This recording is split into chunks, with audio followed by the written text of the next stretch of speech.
Communication. Like Okay. that's probably the easiest question I could get today. I'm telling you, I've gotten projects that were hundreds and hundreds of thousands of dollars, and another company was in the middle of building it. Okay. And the reason we were called in to do it and take over the project was lack of communication.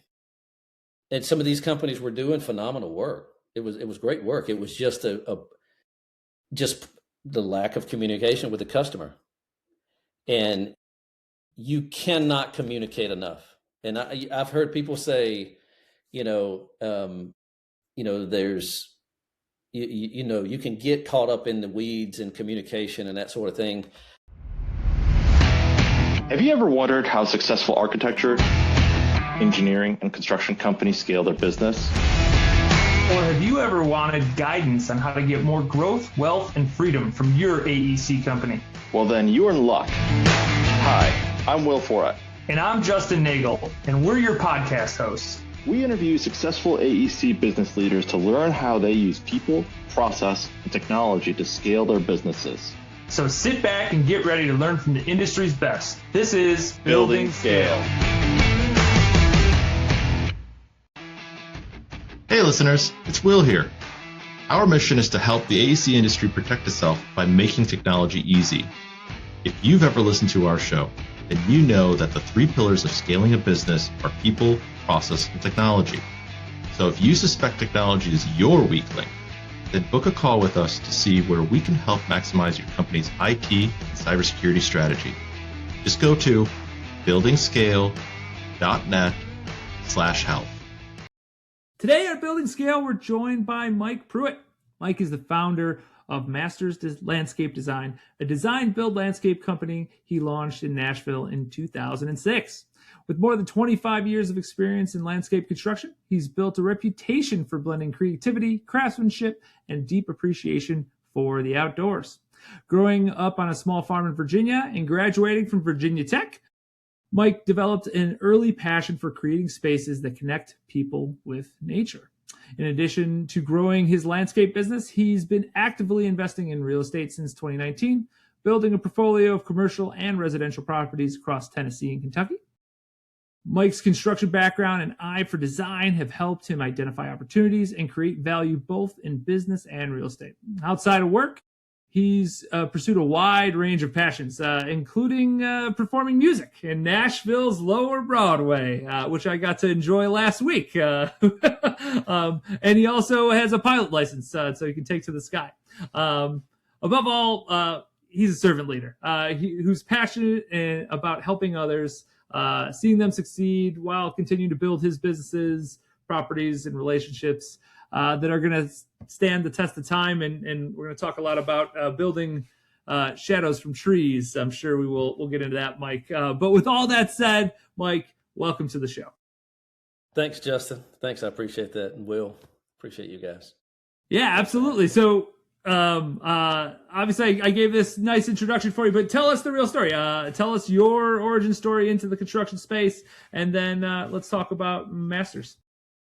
Yeah, so just a quick 35,000-foot view of sort of my background. I was born and raised on a farm in Virginia. We raised a lot of small grains, tobacco, livestock, and like a lot of farm kids, I thought that's what I would do. My parents divorced at a fairly early age, and so when my stepfather came into the picture, he was a builder, and so I spent the summers working on the farm. But oftentimes in the winter months, I was learning about construction as well. And so that's kind of how it started off. And I thought I'd continue farming, but my grandfather and my dad said, you got to go to school. So I got accepted at Virginia Tech in their agricultural business program. And after graduating, worked in the corporate world for a small stint, and then realized that outside was still, in my heart and where I wanted to be. And so I formed Masters Landscape Design. And shortly after, we also relocated to Nashville. The company I was working for moved down south. we opted to just move to Nashville. Me and my wife, she was 8 months pregnant at the time with our son, and our daughter was 5 at the time. And so we up and just moved to Nashville. And shortly thereafter, I jumped into doing whatever I could do. Started the Masters Landscape Design Company, specializing in outdoor living and landscape construction. But I jumped into residential construction again, and did that until the recession hit. That was a rude awakening. And so, and then in the meantime, on the weekends, I picked up a gig playing music down on Lower Broadway. And yeah, so I was doing that every Friday and Saturday night. So there for about 6 years, probably. Yeah, if you were to come down on Lower Broadway at the Stage or the Full Moon Saloon or Legends or the Second Fiddle, I was usually fronting a band in one of those places every Friday and Saturday for quite some time. But over time the business was growing. The music was doing really well also, and you chase two rabbits, they both get away. So ultimately I had to make a decision, and I think I made the right one, by focusing on, the business, and it kept me close to family. But a lot of memories, a lot of good times. Actually sold $1 million job playing music on Broadway. Had a big developer. I did $971,000. Had a big developer come in that was doing a bunch of work in Nashville, and I'm like, yeah. Well, I'm a contractor. I do design, build, landscape construction. If I can help you anyway. And he was like, get out of here. He's like, man, this.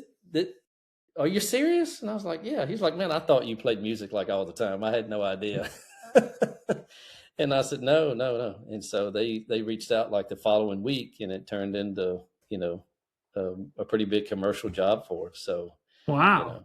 Yeah. That's awesome. Yeah. So that's led us to where we are today. And we've kind of been slow and steady as far as Masters with our growth. I mean, very organically, I really up until the last couple of years, we hadn't really, had desire to push it to the extreme. Like I said, I've done real estate investing and things as well. I got into that in 2019. Had a friend that sort of talked me into it, and I realized that, okay, this is a long play here. So I've started doing that as well. And now I've got property here in Nashville, got property in Chattanooga, and we've got some in Louisville, Kentucky. And so primarily residential, rental properties, but I've got some commercial property here in Nashville as well. So. Got it. Okay. So you'd mentioned that you were slow and steady, and then something changed in the past few years here. What was the shift? What happened? Yeah, so really it was my team. I tell folks all the time, we're like a 12-year overnight success. Like it took that long for us to build a brand, doing it the slow and steady way. And finally, after about that long, the phone would just ring, at that point. We didn't really have to stress too much, but I hired on some A players that really aspired to take this thing to another level. My project manager being one of them, and my business operations manager, Karen, the other, and Nate is my senior project manager. He originally came from a $2 billion company, when he came over with us. And so, he had a lot of energy and wanted to do some big things. And Karen says, yeah, I think we can do that as well. And so we actually had a meeting, at a 90-minute meeting with an EOS implementer, talking about, is this something that we would want to do going forward? And they had some really big aspirations. And I was like, all right, well, let's do this. I'm up for it, And so as a result, we're a small but mighty company, and we've got some really aggressive goals as we go ahead. As a man told us recently that exited a $100 million company, he said, you guys may be small as far as the company is concerned. He said, but you think like $100 million company. He said, so just, you guys keep doing what you're doing. You've got the right principles and things. So, yeah. What was some of the rationale for the growth more recently? So obviously you had this people that said, "Hey, let's push this thing." So what are some of the things that have contributed to that growth? Well, for me, well, first and foremost, let me just say, going back to that $1 million job that I sold on Broadway, that it cost me $1 million to do it. So you talk about, just a learning lesson on the fly. It was, so you be careful with biting off more than you can chew. We got through it very successfully, but we didn't make any money. It cost us everything to get it done. And so I was sort of hesitant for quite some time. As a result, I wasn't thinking bigger, and now, we've really, as a team, we're thinking much bigger. We're taking much larger risk, and it for me, it's really focusing on who our ideal customer and avatar is. So I'm a big reader, an avid reader. So I'm to me, leaders are learners. I'm always looking to, if it's not broke, how can we make it better, kind of thing. So, but we've instituted some changes within the company that really just sort of singles us out as the authority in the space that we're in. And I think that's key. When you're in and if you're going to have a blue ocean strategy, what is that blue ocean? For the longest time, I was in a red ocean. Thinking more, linearly, than vertically as to what we could do and where we could go.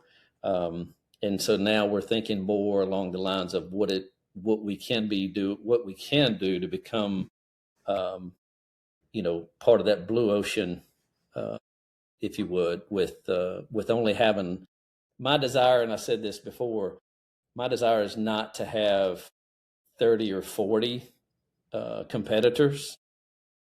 I want like 2,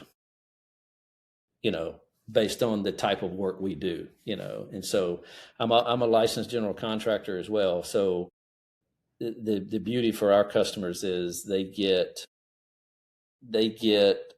one general contractor that knows every aspect of the build from the design phase. We get, through the engineering, we handle the mechanical, the plumbing, the carpentry, the electrical, every aspect of it. I had a customer one time say that they hired us because he only wanted one throat to choke if things didn't go well. I was like, okay, that's kind of scary, but at the same time, I'm going to remember that. I'll use that one day. So a lot of our customers are very busy, and they want to just work with one point of contact and just know that things are going well, and the communication remains at a high level. So, do you have any mindset shifts, to be able to attribute to your growth? Well, for us, number one, I read a book called The Science of Scaling by Benjamin Hardy and Blake Erickson, and it really challenged how I thought about the business. So much so that going into the beginning of this year, my theme for this year was think bigger. Last year my theme was massive action, but this year it was think bigger. And so it had quite an impact on me. So I had Karen order books for all, the leadership team, and and we sat down for 8 weeks. We went through each week for about an hour and a half. We went through The Science of Scaling, and it was monumental, the changes that we made just in that one book, studying as a team. And it prompted us to go back into all of our customer base from the past 2-3 years. And we quickly realized that, number one, I'm a big believer in the Pareto's rule, the 80-20 rule, right? And so it quickly exposed that 80% of our customers over the past several years, as we went through our CRM and our numbers, 80% of our customers were responsible for 20% of our desired revenue. 20% of our customers were responsible for the 80%. And so just the light switch, clicked on for each of us. And we were like, okay, what do we need to do to ensure that we're getting in front of that 20%? We're spending 100% of our time on that 20% of customer. And so we started dissecting, what do they do? What are the common denominators? They're as a detailed outdoor living space provider. I tell people all the time, it's a vacation in your backyard. No one really has to have what we do, but everybody wants it, right? So who was the 20% then? Who was the 20%? And that's what I was getting at. The 20% of our customers were business owners. They were obviously high net worth individuals. They owned a business. They were in sales. They were in the medical field. They loved to play pickleball. They loved to play golf. They loved to travel. And so we began to quickly be able to uncover kind of how these people walked, talked, acted, where they shopped, so we began to market to them. We would geofence certain areas that we know that they would frequent, golf clubs. I mean, I don't know if you guys know a lot about the geofencing, but you can geofence, like even here in Nashville, at Titan Stadium, you can geofence just the club seat level. Like that's it. Like, so if you're in the suite and you're in the club level, they will see your potential ad, so to speak, on social media, as long as they're in that club suite area. So wow. So that was one of the things that we implemented as well. But ultimately, going through that book, going back to the Science of Scaling book, it encouraged us to raise our floor. Like we were thinking way too small. And then sort of simultaneously as we were understanding even more so who our avatar was, and that, and understanding the 80-20 of our business, we realized that most every customer, although phenomenal people, wonderful people, in most cases, most every job that was $50,000 and less that's where most of our issues came from. And it was primarily not that we had trouble getting the job done. It was the relationship was extremely transactional. And the customers that were spending $275,000 to $5, $6, $7 million with us, they were buying with their gut. And that's two completely different customers. I'm telling you now. And that was transformational for us, is understanding that, okay, our floor is $50,000. Like, we cannot do anything less than $50,000 because it's going to be transactional. Like, they don't understand the value that we're bringing as a company. And the people that were above our floor, the customers, understood the value that we brought to the table, and they weren't buying with their wallet as much as they were buying with their gut. And we just leaned into that big time earlier this year. And it's been very nerve-wracking and scary at times, because when you do that, I mean, you're making a bold move. And it shows up even on our website. Like, when you go to our website, the projects are starting at $50,000 and up. And if you're just looking, if you just got your tax check back and you're looking to do some sprucing up in your yard, that's very important and it's necessary. But you realize pretty quickly, okay, this is probably not the company that's going to do that. No. But it's really allowed us to focus on nurturing and spending more time, though, in front of our ideal customer, and not be as distracted with people that are just not a fit, So very, very eye-opening, for sure, to recognize that. And then, we've since gone from $50,000 to $75,000 And the idea is within the next 2 years of going to $200,000. And some people will go, "Oh, well, you're crazy, you're nuts." I'm not looking to compete with everybody. I want to do like 8 jobs a year, not 48.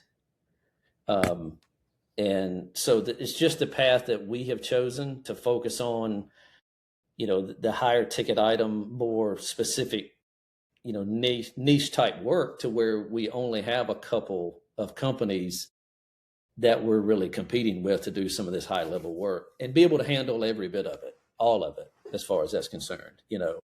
There's a lot of really great landscape companies that can do construction and some hardscaping and that sort of thing in Nashville. And we know there's a lot of clientele that have the desire, both commercially and residentially, but especially on the residential side. And they're willing to pay to get what they want. 1 out of every 3 people I meet now are from California. A lot of Californians had all this in California, and they want to have a space just as nice in their new home in Nashville. And they're willing to pay for, top quality work, so they understand the value. But yeah, that is one of those, you mentioned, like, a little bit scary, right? Because it's like, I am saying, no, I don't want these jobs, right? Which is like, goes against a little bit of the brain, where it says like, yeah, but they're willing, to come in and pay, like, why not go through this? But the point of, like you'd mentioned, getting to the blue ocean, where it's like, yeah, you got to swim in a part of the water where nobody else is there, because that is the differentiator, right? Like, if my minimum right today is 75, but if 2 years from now it's 200K, it's like there are a whole side, or 80%, right, of demographic that's saying like, nope, that those guys aren't for us, which then removes those headaches from you. And you mentioned 8 jobs compared to 48. That there's also a labor component there that starts to work in your favor massively, compared to like, I have to have X amount of people because we're doing so much work, but it's just bringing in less and less true, profit or true dollar. Yeah. Yeah. And it's beginning to show now too. Last week alone, I proposed over $1 million of work. Over, I think it was 2 projects, just last week alone. I have another one later this week, another 2 that will be somewhere pushing between the 2 jobs. One's closer to 300,000-400,000. The other one's going to be closer to about 600,000. So it's taking some time this year once we raised our floor, but now we're beginning to see, okay, we sort of took 1 step backwards to take 2 steps forward, but we have some pretty aggressive goals with this, and we're very intentional with our marketing, and we've really ramped it all up. And we're taking risk, man. We're taking risk. And if it all were to blow up tomorrow, you know what? We're a team full of tenacity, and we'll build it right back in the next few months. I have no doubt. So, but yeah, it's definitely been interesting for sure. To take risk like that, but again, it's beginning to really pay off. So just to clarify, right? So when you had brought your floor, up to 50,000 and now 75, did your lead flow stay the same? Did it drop and then increase? Like, go specific on like what it looked like before, then after. Yeah, so our lead cost went up quite a bit, of course, but the amount of form submissions that began to flow in and the amount of phone calls that we would receive dropped dramatically.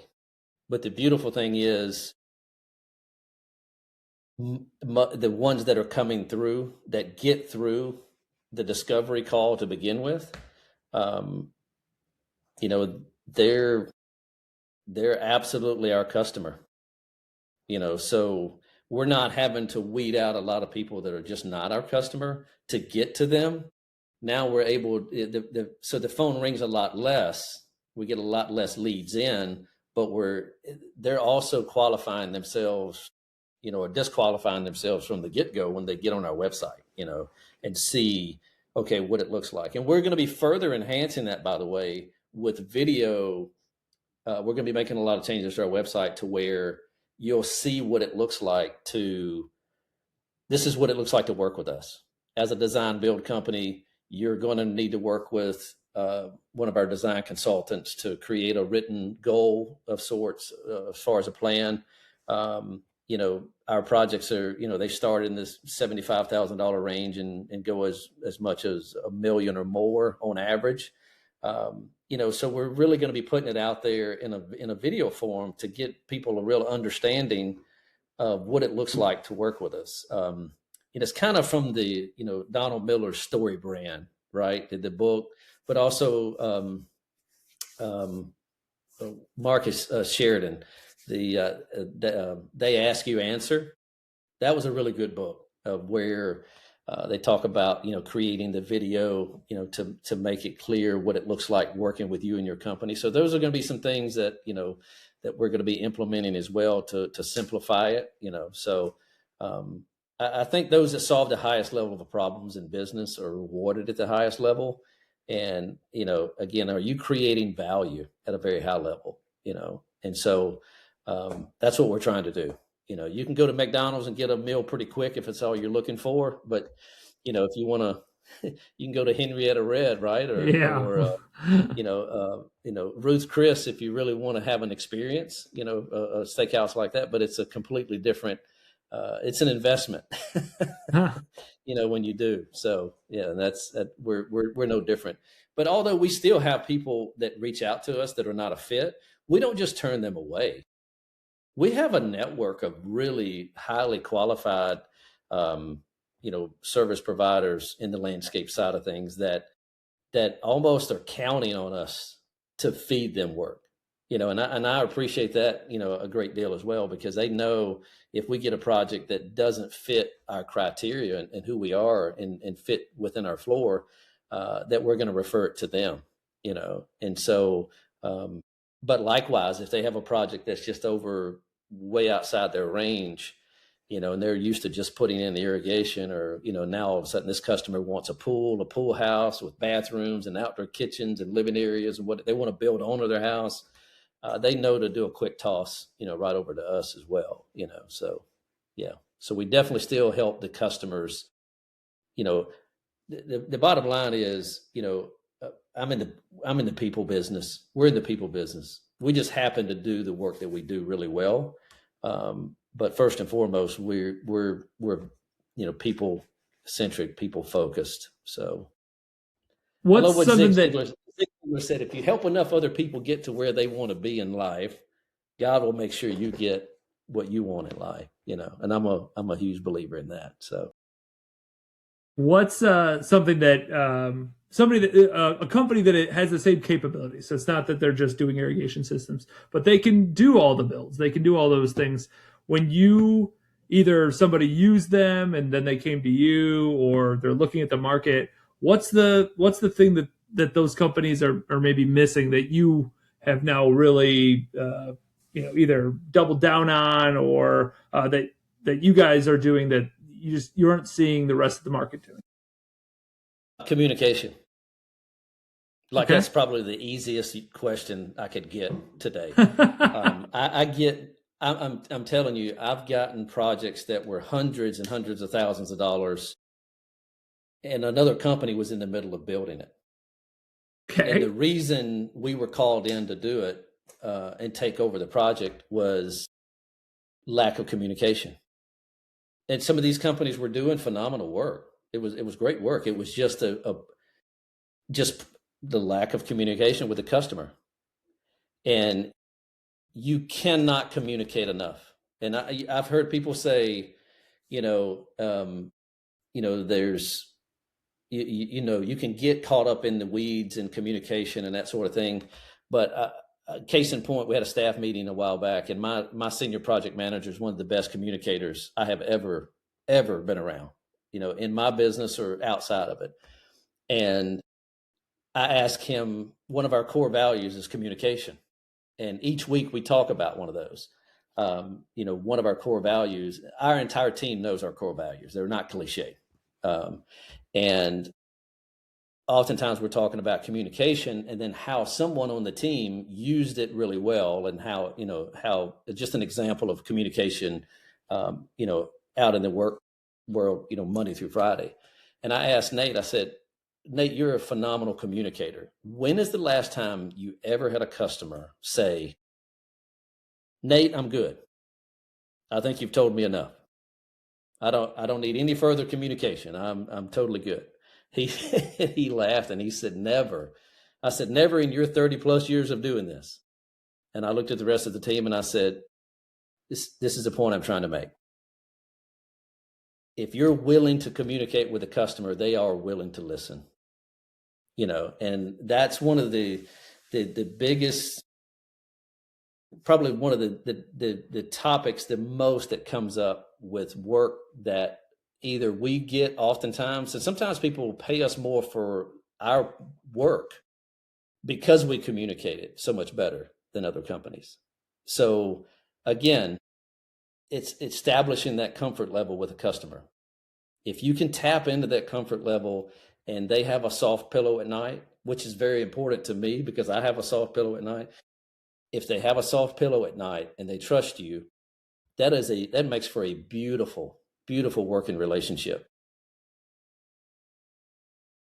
So communication being, I say this all the time, I think communication solves 90% of not just business problems, the world's problems. I think that's just a fact. So when you think of the stool, and I think obviously I think I know the answer, but I'd love to hear your thoughts on this. When you think of the service stool, right, where it's price, speed, and quality, you obviously are pushing into the fact that like we are going to give you the best quality. Are you also giving speed in that, or is there more to that? So when you think of no. No, not at all. But we're very transparent and clear up front. In this area, we talk about timelines. In the handoff meeting with the customer, for example, we go over timelines and we go over what's expected with communication on a daily, weekly basis. And if it's beyond Thanksgiving is a cutoff for timelines in our area. If we're doing exterior site work, et cetera, there's no specific timeline after Thanksgiving because of the potentially wet season winters that we have. And it usually doesn't come back in line until we get back into the spring. But if it's in the summer months, we can normally give at least the timelines are within a few days, typically on projects, even if they last 2 or 3 months. We do a really, really good job of communicating and executing a schedule based on the budgeted man hours and everything that we're doing as far as that goes. But we tell people often, even in the initial, discovery calls, like if you are bidding this job, if you are looking to get numerous bids on this job, I want to be clear up front, we will not be the cheapest. But if you, and we say that proudly, but if you're looking for the most value, the best warranties, and the best communication for you within this relationship and your project, then you're not going to be able to beat our price, because peace of mind is worth a lot to many of our customers when they're doing these projects. They want to be able to sleep well at night and know that you've got their best interest in mind. And so, and we've had customers tell us, hey, here is the actual bids I got from the other XYZ companies. We decided to go with you and your company because we honestly, my wife and I just felt so much more comfortable with what you all proposed to do. And I'm here to say now that we're, you guys have completed our project, we made the right decision, but they valued the project. It wasn't just about it wasn't a leaky faucet, so to speak. A leaky faucet, who's going to do it the cheapest? And they've got a wrench. They got a wrench in their pocket. Just come and get it done. But when it comes to really doing something that's that's going to be in some cases life changing, right? These spaces are become part of their homes. They want to make sure they're working with someone that that they can put a lot of faith in and trust, and that's very important to us. And we take it very, very seriously, and we don't take it for granted. So, I was thinking back to like identifying like your core clients, your core clientele, and you did say that you're doing marketing, right? How much of what you do is marketing versus referral by whether it's by email or referral by word of mouth? mm-hmm. How much of that is marketing versus referral still? I'd say right now we're still probably 60-40 if you wanted to break it down to a percentage of where we're at. And it's 60% of marketing, paid ads in areas primarily that we don't show up organically. Around the Nashville area, for example, we don't typically show up organically. Our office is located in Mount Juliet, about 25 minutes from downtown, east of downtown. And we don't show up as organically, for example, like in Franklin, Belmead, some of these areas where a lot of our clientele are that we do a lot of work. So paid ads help to get us on the map in some of those areas. So that is something that we spend a good bit on each month. But we're also, the 40% is more networking. I am going to different chamber events from time to time. Going to lunches, and I'm in mastermind groups. I'm a member of one of the Vistage groups here in Nashville. And we meet once a month all day. And then we have, of course, we stay in contact, through the month with, some of the members. But, networking lunches, I'm always good to grab a cup of coffee, to meet with builders, developers. So now we're meeting with folks because we're looking to pay real estate agents and pay developers, for leads and referrals, a handsome commission on whatever they can send us that leads to a design, that leads to an install. And ultimately the goal is, Will and Justin, is to get to a point to where most of our business is coming from our referral partners. And then we can begin to dramatically pull back on the paid ads on a lot of what we're doing as far as social is concerned.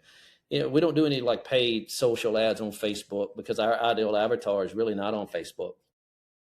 They're just not. That's another thing we realize is like, okay, what platforms are they on?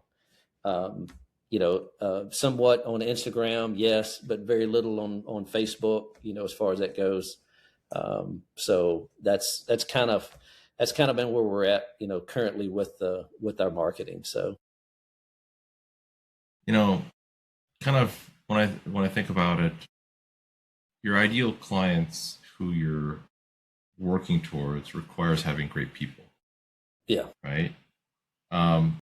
So you talked about your core values. How does core values sort of come up, with hiring or bringing in people?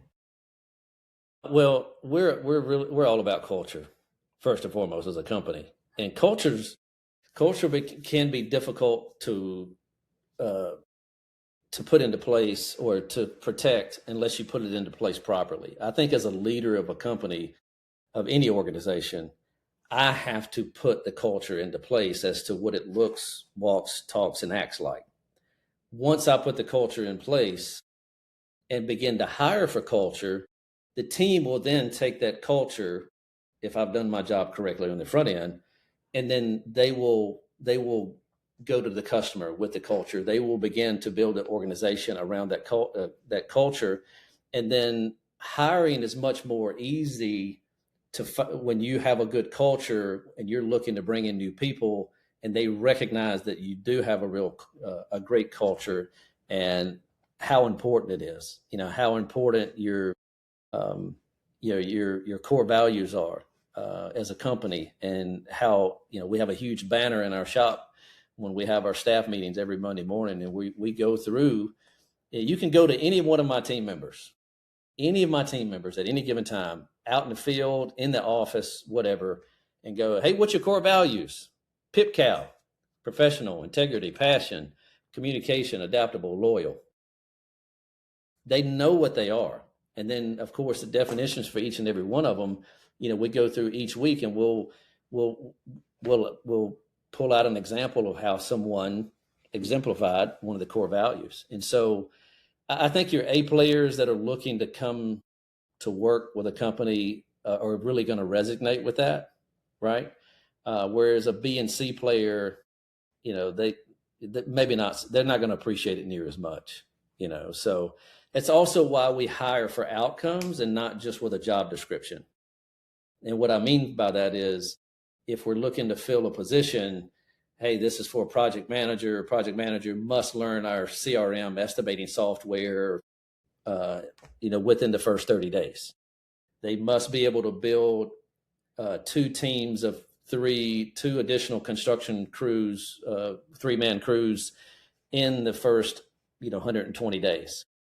When we put these outcomes into play, in the job description, instead of just a job description, we also find that we get a lot better applicants, a little less, again, going back to the avatars, right?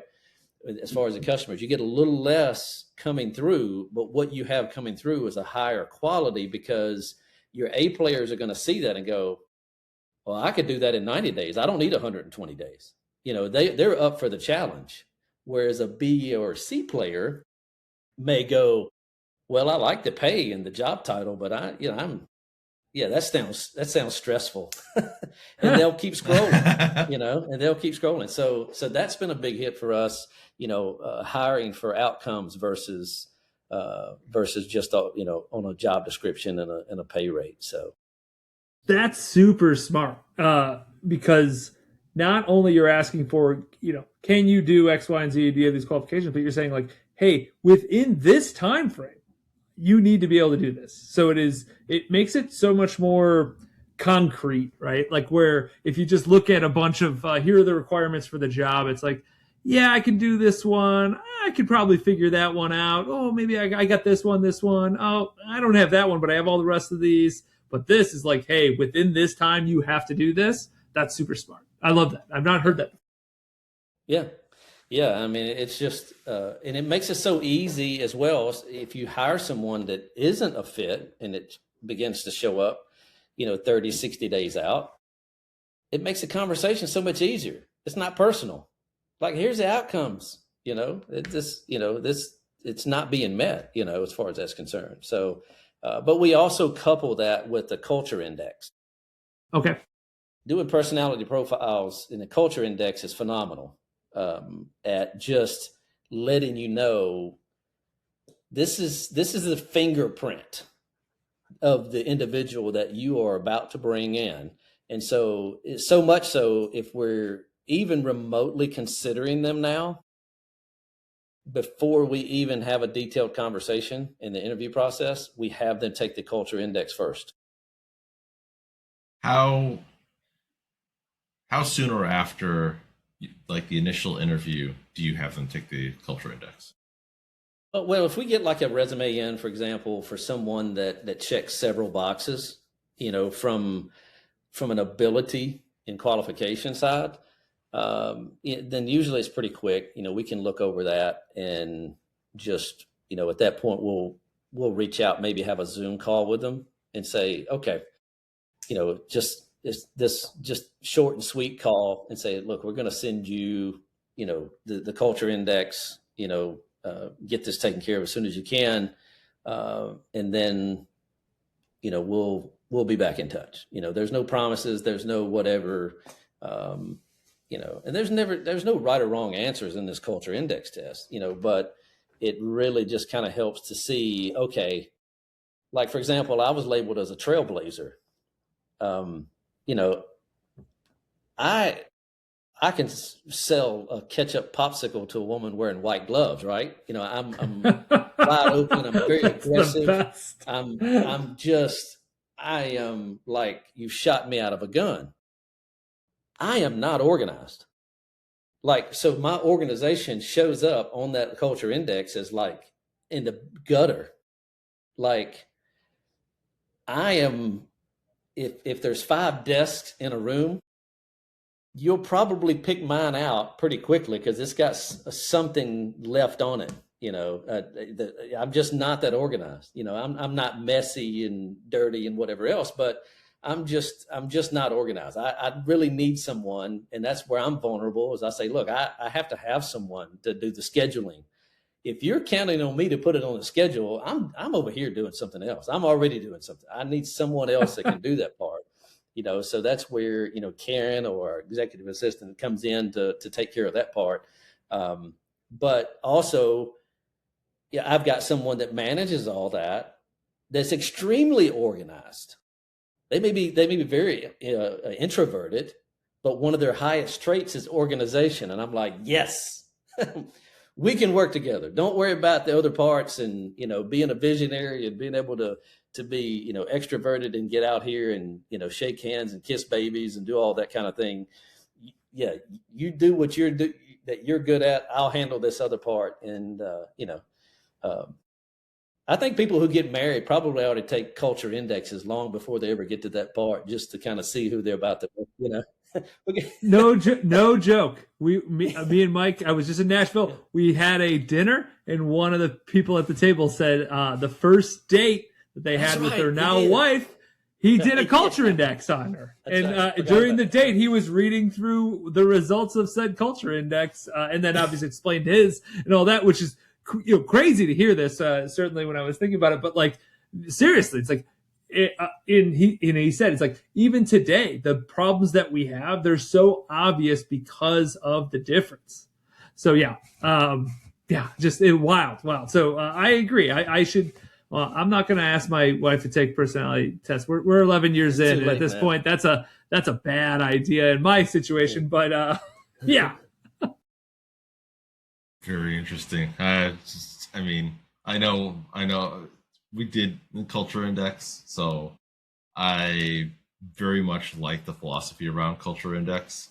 Probably because I'm a philosopher within culture index. So yeah.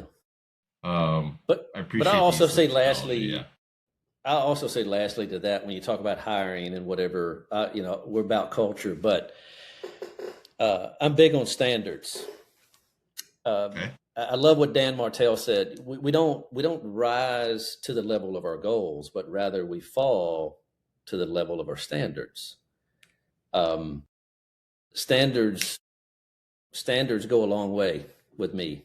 Just being a person of standards, having other team members that have standards, and just recognizing that we don't hire team members that are below our standard. We don't take on customers. I don't care what they're paying. If we can tell that they're going to be a difficult customer, it's not worth it. It's below our standards. It's a full stop right there. Move on. I don't even refer them if we know they're going to be difficult, right? So really just maintaining, our just being a company of standards and individuals of standards is very important. So, your character is so much more important to me than your gift. I mean, you can do the work of 3 men or 3 women, but if I can't trust you, to work with fellow team members or meet with our customers, I don't have space for you. So your character is so much more important to me than your gift, first and foremost. So that's very, very important. So, since we're talking about technology, because Culture Index is kind of a technology, why don't we talk about investments technology? Did you always invest in technology, or was this more of a gradual thing? Like, how did you figure I should be investing in technology? Okay, so that's a great question, Will. And for me, um, I'm by nature a tactical individual, right? I was a farmer. I do my best work on a piece of equipment, my hands in the dirt, out on a job site. I mean, as Gay Hendricks would put it in his book, The Big Leap. And I'm actually doing a plug right there for his book. For anyone listening, if you have not read Gay Hendricks's book, The Big Leap, you got to go get it. Just pause the podcast and go get the book and make sure you've got your hands on it so you don't forget it. But Gay talks about working in your zone of excellence versus being a person working in their zone of genius. And Dan Sullivan touches on a lot of this too in a lot of his trainings through Strategic Coach and whatever. But my zone of excellence is in the dirt. It's, I love the smell of diesel fuel and grease and dirt and just getting things done. That's where that's who I am, as a tactical individual. But here's the thing I realized. If any of the deliverables within our company require me, then I don't have a company. I have a job. And the only way I would be able to get to that point to where we would be able to automate and get better and be able to provide a much higher, much greater value, if you would, of service to our customers was to embrace technology, to Will's point. So many years ago, we bought into budgeting and estimating programs and, that fit, our company and what we're doing. And there's a lot of them out there. There's a lot of them. There's Builder-Trend, there's, in our case, Landscape Management Network, there's Jobber, you name it. House has one now. There's a lot of them out there. Procore, Aspire. These are all just tools, like a guitar.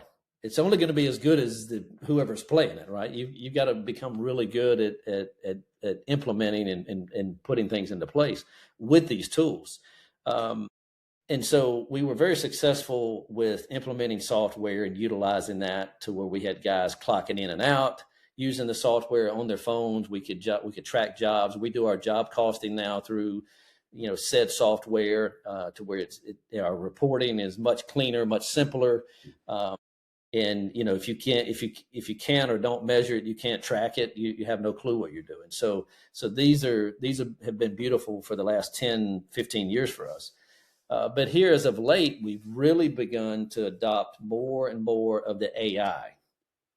And there seems to be a cutoff with how people feel about AI. It seems like when I talk to some of the old heads, I'm 49. So when I talk to some of the guys that are late 50s, early 60s, they're like, this AI thing, that's just of the devil, right? Whereas your younger ones, they're all about, well, let's dabble in this thing, So I began to dabble in the AI. I'm kind of the Ron Burgundy of the AI construction world in a way.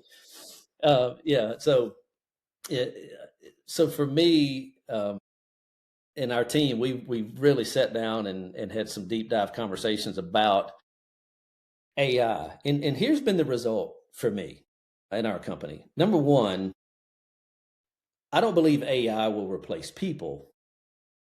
I believe people with AI will replace people without AI. And recently in my Vistage group, we had a gentleman, Devlin Lyles, came to speak with us. He's probably been one of the greatest speakers so far that I've listened to on kind of the origin of AI, where it's at now, where it's going, and that sort of thing. And he basically broke it down, and he said, in the world of AEC, right, in your architectural engineering construction, talking about the percentages of how people are using it.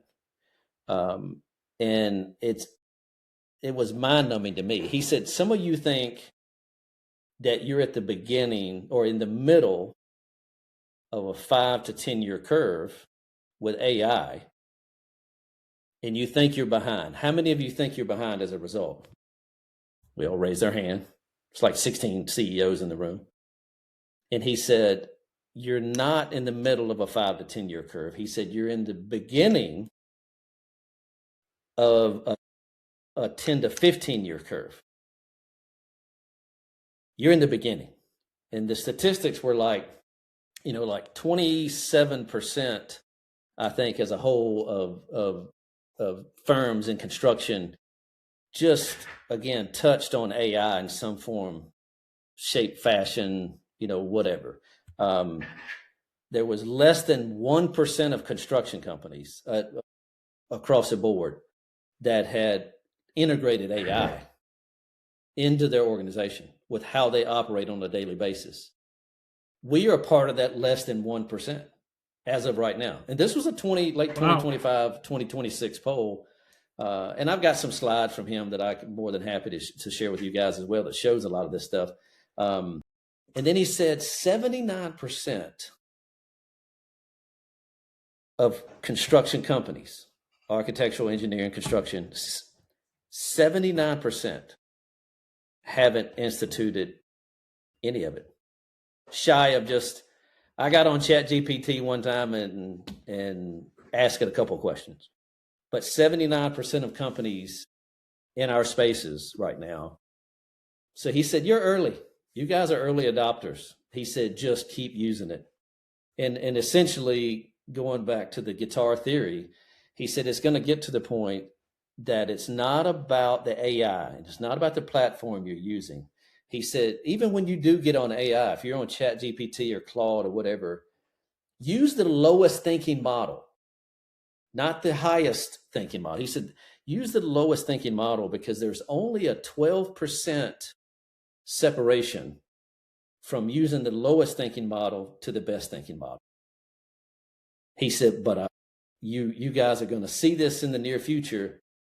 It's going to cost a lot less to use the lowest thinking model than the highest thinking model. He said, the key is, just like playing the guitar, become a better player.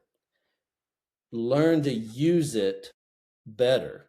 That's where you're going to get the most benefit out of it, not going to AI using the highest thinking model and expecting it to solve all of your problems. So if you use it correctly, you can expect AI to help you to 70% get to the solution of the problem that you're working on. And so I thought that was very interesting. And then he also mentioned, the cycle. It will plateau. Water, power. There's a lot of people that'll be listening to what we're talking about now that go, man, that know a lot more than I do at this point. Again, I've just gone down the rabbit hole and I've just been intrigued by some of the things that I'm hearing. But understanding that there's a shortage of water and electricity that it's going to take to keep these things, going at a high level is also something to take into consideration. So eventually it will slow down. But here's the thing. He said an Uber ride from here to the airport in Nashville, in 2017 was $6. That same Uber ride today is $60. So those of you that are using AI, get ready for that. Right now, AI, ChatGPT, It's cheap.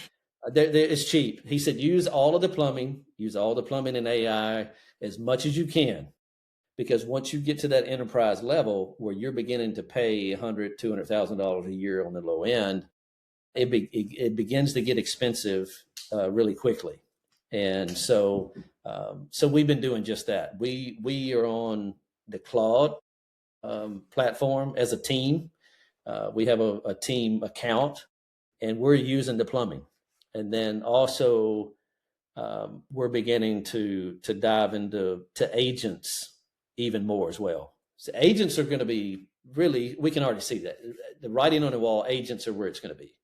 If I'm a custom home builder, for example, and I've got guys that do framing, electrical, plumbing work, hardwood flooring, they're the agents. The hardwood flooring agent knows all things hardwood flooring, like is an expert in all things.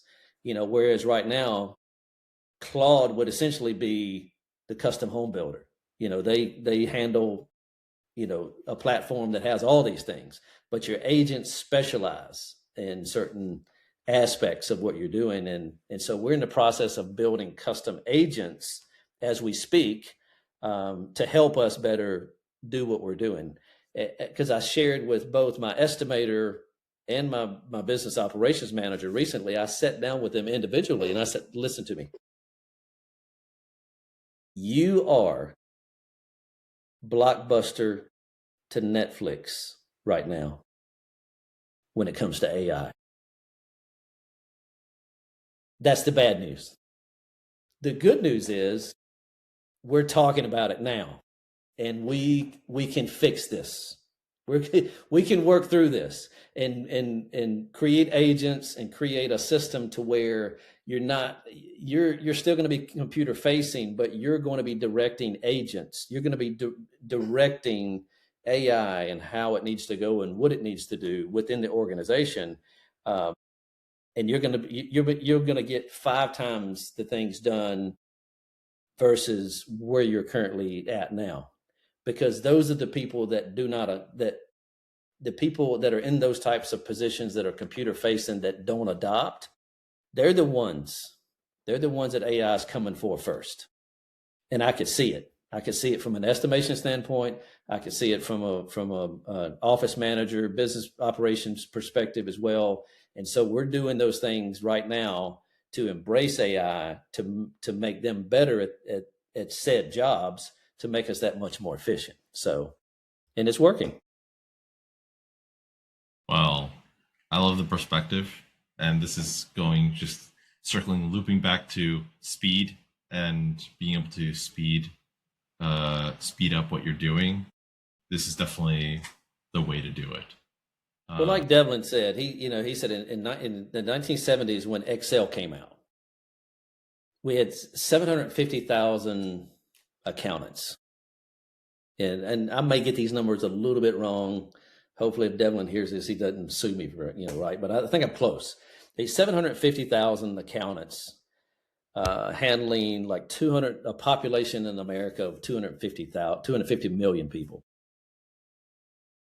Everybody thought, oh, here comes the calculator. Here comes the Excel. There goes the accounting jobs. You don't need accountants anymore. You got all this new technology. And we all know, as we said here on this call, accounting is still alive and well. But essentially, if you fast forward to today, you still have a number, I think somewhere around 750,000 accountants, but they're serving 350 million people within this country. And so he said, essentially, that's much of how AI is going to work as well. Once people learn to harness it and use it, to their advantage, that it's just going to make you that much more productive at what you're doing. And we're beginning to see the effects of that, as well as a team. Yeah. So, no, that's a good point. This has been a ton of fun. I'd love to sit and chat more with you. You have the best quips as well, so I'm a big fan. Like, no question about that. But I think it's time for our last question. Will? All right. So, Mike, if you were to go back 20 years, okay, so this is 2016, or no, excuse me, 2006. What advice would you tell yourself? What would you tell yourself 20 years ago to either make yourself more successful, to make yourself be in a better place, right?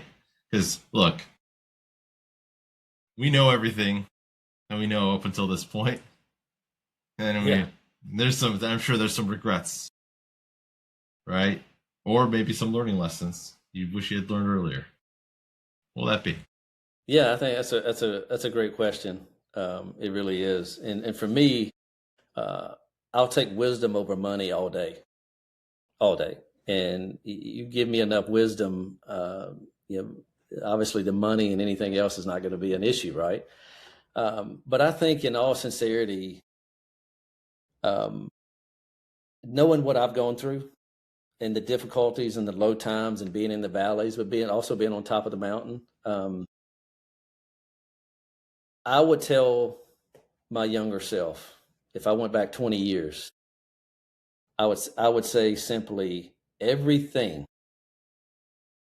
every difficulty, every trial you go through, everything that you experience that's difficult to experience is going to be necessary to build the character in me that I will have to sustain this success on the other side of it. Because if I did not embrace all of the challenges that still to this day continue to come at me, I would not have the character needed to handle the success on the other side of all the difficulties. And I'm so thankful to God and grateful. I keep a gratitude journal every day. You know, I meditate. I do all these things that I laughed at when I was much younger, because they all play a very important part in who I have become in this journey. And so I'm very thankful that I went through those things to have the character today to handle the success that we have. Very grateful. That's very reflective, very self-reflecting there. I love that. Mike, if somebody wanted to get a hold of you, what's the best way for them to do that? So you can find me. I'm on LinkedIn, Michael Pruitt. On LinkedIn, that's probably the quickest and easiest way. You know, of course, our website, it's masterslandscapedesign.com. You know, my direct email is Mike Pruitt, Pruitt, Mike Pruitt 2 at gmail.com. Love to connect. Love to help other people. I've said many times, if every job in the world paid $5 an hour, what would you do? That's what I would do, is help other people avoid a lot of the pitfalls that I had to face head on, no doubt. Yeah. And so it's very important to me, that coupled with understanding my purpose is to plant as many trees as I can here on this earth that someone else will enjoy the shade of, not me. I'm enjoying the shade right now of trees that my great-grandparents, planted to prepare for me. And, speaking of grateful, I'm very grateful. It's not the happy person. It's not the grateful person that's happy. It's a happy person that's grateful. And so I'm very grateful, for all of that. So. I love that so much. Well, listeners, I hope you had as impactful as a conversation, or at least a listen, as we had. And until next time, adios. Adios. Thanks, guys.